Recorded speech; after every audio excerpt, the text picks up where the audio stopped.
Olá, esse é o caso de ensino, sexismo e discriminação de mulheres trabalhadoras em eventos.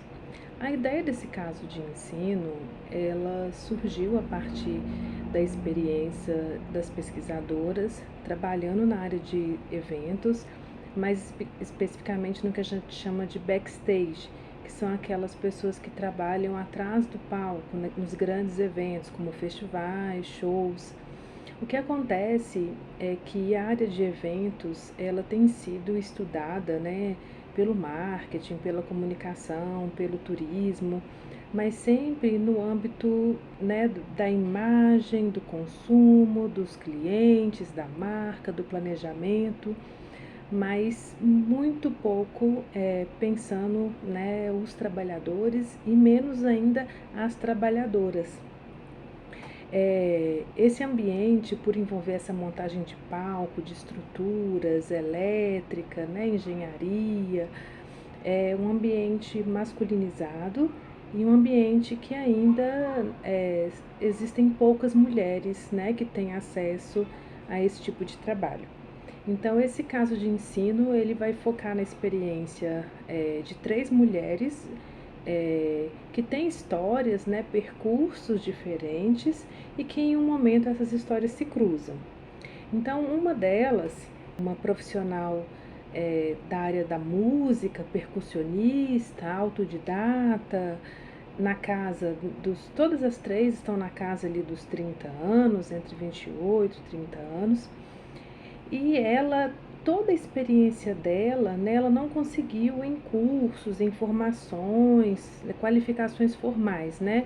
Toda essa experiência veio ou de ser autodidata ou de ter encontrado ao longo da sua vida profissional outras mulheres que em algum momento, né, a ajudaram, mostraram equipamentos, mostraram um estúdio em que ela pudesse conhecer um pouco mais. E a partir dessa experiência dela com equipamentos, ela se tornou hold. O hold é aquele profissional, aquela profissional que vai trabalhar auxiliando as bandas, né, nessa parte técnica da montagem dos instrumentos, da afinação dos instrumentos. Então carrega os instrumentos para um lado, para o outro, quando a gente vê, né, aquelas grandes cases, né, que são aquelas bolsas, aquelas malas, né, para carregar instrumentos e carregar cabos. Então a hold, ela tem esse trabalho, né, nessa parte técnica. Por ser um trabalho que exige força, então tem toda aquela questão da virilidade ali nos palcos, né, e sempre questionam, né, a mulher ali. Então, será que aquela mulher vai dar conta, né, de carregar aquele instrumento pesado? Será que aquela mulher vai saber as técnicas para utilizar corretamente aquele equipamento X ou Y? A gente tem uma outra história que é a de Lélia, né? A Lélia, ela é uma empresária formada, né, graduada em comunicação, MBA, então tem uma qualificação aí formal de nível, né, superior, pós-graduação. Ela montou uma empresa desde a época da faculdade e junto com um sócio, um homem. E eles lidavam tanto com as questões, né, de comunicação, quanto passaram a organizar vários tipos de eventos também. Durante toda a sua trajetória ali nessa empresa, ela teve vários momentos que ela era questionada pelos clientes. Então, assim, tratavam ela e o sócio de forma diferente, às vezes preferindo falar com o sócio do que com ela, e muitas vezes um tratamento diferenciado que partia de mulheres e que ela achava estranho, assim, né? Mulheres que às vezes estavam preferindo falar ou preferindo lidar com o sócio dela.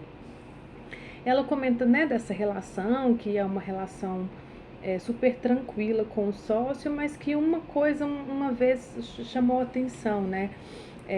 Ele sempre queria colocar o nome dele nos projetos, fazia questão, né, de fazer uma revisão ali dos projetos dela e para ele entrar junto. Mas nem todos os projetos que estavam na responsabilidade dele, ela estava ali assinando junto, ou ela tinha essa responsabilidade de fazer essa revisão e colocar o nome. A terceira história, é a história de Sueli, que é cenógrafa. Ela se declara como lésbica, cis, baiana e vive em outro estado. E ela formou em arquitetura e desde a época da graduação que ela trabalha com projetos de cenografia, que são essas, né, as estruturas, os cenários ali dos eventos, os lounges que tem nos eventos, né, bares temáticos. E a Sueli, então, ela fala que trabalha muito desde o início da carreira dela com artistas do meio do hip hop, do funk, e ela comenta como que às vezes ela sente uma certa misoginia nesses grupos. E ela não fala nem pela questão que às vezes a gente pensa assim, então em relação a cantadas, né, a um certo assédio e tal, mas ela fala na questão da objetificação da mulher, de não considerar, né, a racionalidade da mulher, não considerar os tempos da mulher, não considerar que as mulheres e os homens são diferentes, então não considerar as opiniões das mulheres. Então ela comenta que ao longo, né, dessa trajetória que ela percebeu isso assim, em vários trabalhos, e ela comenta até de um caso em que chegaram para ele e falaram: não tenho culpa se ele tem bolas, sabe? No sentido de justificar uma preferência por um homem. Então são três histórias que elas se cruzam quando Lélia decide organizar um evento só com mulheres. Então ela contratou várias mulheres. Então, Lélia se colocou naquela situação, né? Ela tinha feito um evento pensando nessa questão da equidade das mulheres, pensou um evento só com mulheres, né? Mas mesmo assim ela teve problemas, mesmo assim elas tiveram problemas, né? Então ela começou a pensar o que fazer, né, diante disso. O caso ele proporciona, né, que nossos estudantes, nossas estudantes possam refletir sobre as barreiras que as mulheres enfrentam, né, possam compreender um pouco melhor a questão do sexismo, como opera esse sexismo no cotidiano, né, e perceber as diferentes formas de discriminação e formas de resistência. Então, como que as mulheres reagem a essas formas de discriminação, né? A gente retomou vários autores que já estudaram na administração as barreiras para a inserção das mulheres, como Antônio Carvalho Neto, Carolina Maria Mota Santos, Betânia Tanuri, a Cristina Bruschini, né, que não é da área de administração, mas que tem uma longa pesquisa nessa trajetória de mulheres. Trouxemos também a questão da divisão sexual do trabalho, né, na discussão com a Irata e a Kirguá. Traz também um pouco da discussão das masculinidades, né, com a Connell, que trouxe esse conceito de masculinidade hegemônica, masculinidades alternativas. Também trouxemos um texto que fala dos guetos profissionais, né? Nesse caso, os guetos profissionais masculinos, né? E a mulher se inserindo nesses guetos.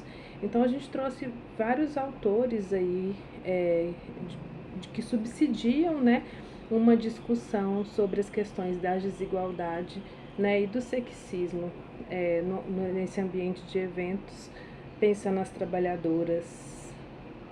Então é isso, espero que vocês aproveitem. O nosso estudo de caso foi feito com muito cuidado, com muito carinho e pensando, né, nessa luta das mulheres em prol da igualdade de gênero.